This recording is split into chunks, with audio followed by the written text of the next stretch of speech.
What happens to your body when you eat seed oils every day?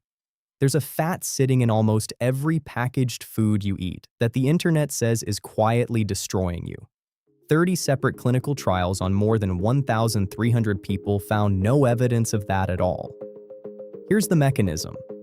What's actually happening inside you, not what's trending. Seed oils have become one of the most feared ingredients in modern food, blamed for inflammation, heart disease, and worse, mostly through social media, not clinical data.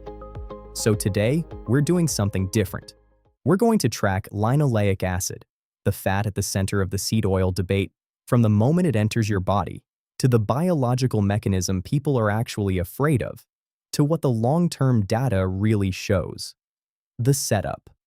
Linoleic acid gets broken down in your small intestine, absorbed into your bloodstream, and packaged into lipoproteins for transport, the same basic digestive pathway as any other dietary fat. There is no unique toxic absorption pathway here. This is standard fat digestion, nothing exotic. Your gut doesn't know or care what a headline says about this fat. It processes it exactly the way it processes olive oil, butter, or fish oil. So if this is just ordinary digestion, why does almost everyone assume it's dangerous? To answer that, you have to look past your last meal and back about 70 years, where the fear started. In the 1950s and 60s, researchers were focused almost entirely on saturated fat and cholesterol. Seed oils got promoted as the heart-healthy alternative for decades. Then, starting in the 2000s, a different argument took hold, that the omega-6 fats in seed oils were flooding the modern diet and driving chronic inflammation almost nobody was accounting for. That argument spread fast online, long before most of the clinical trials testing it were even published. By the time the real data started coming in, the belief had already taken hold. That's not unusual. It's exactly what happened with eggs, with red meat, with saturated fat itself. The story moves faster than the evidence. But the fear didn't come from nowhere. There's a real biological mechanism underneath it, and that's worth understanding before we get to what the trials found. The mechanism. A portion of that circulating linoleic acid gets incorporated directly into cell membranes throughout your body. This is normal. This is expected. And it's actually where the inflammation claim originates. Here's the key fact. A small fraction of that linoleic acid can convert into arachidonic acid, a compound involved in some inflammatory signaling pathways. This single biochemical fact is the entire foundation of the seed oil panic. This is real biology, not a myth. The question isn't whether this conversion happens, it does. The question is whether it actually causes measurable inflammation in real people. That's a different question, and it's already been tested directly. Before we get to those trials, there's one place the critics actually have a real point, and it's worth separating out clearly. The one legitimate exception.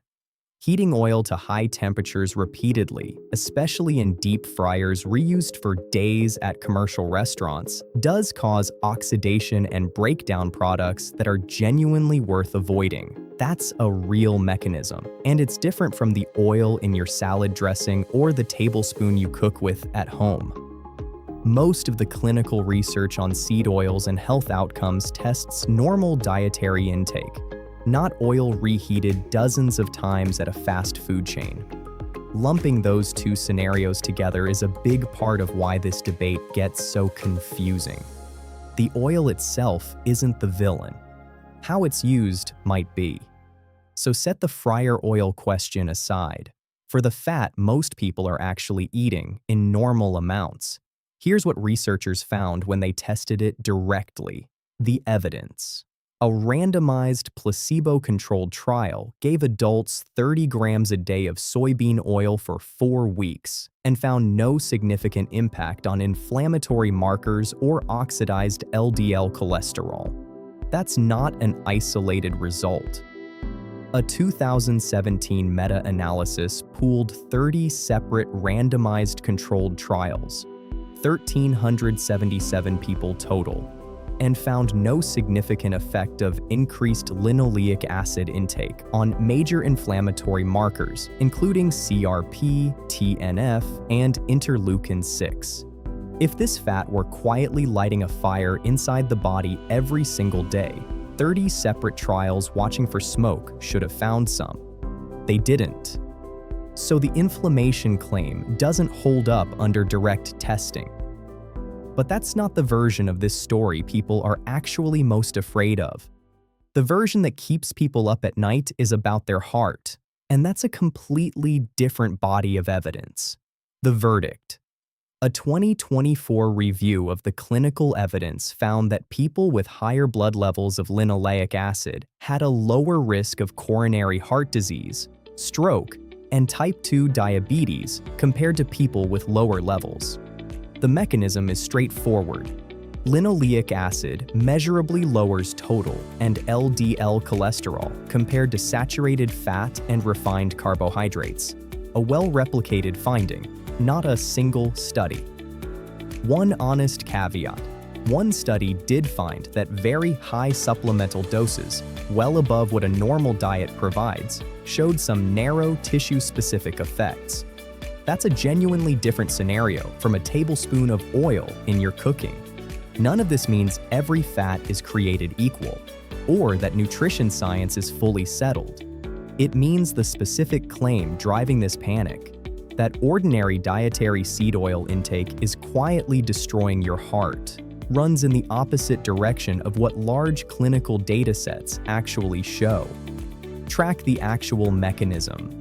Digestion, the fear's real origin, the biology behind it, the honest exception, the clinical trials, the long-term data, and the seed oil panic doesn't hold up the way it does in a 15-second video online. That's not us telling you to ignore your diet. It's what happens when you follow the mechanism instead of following a headline.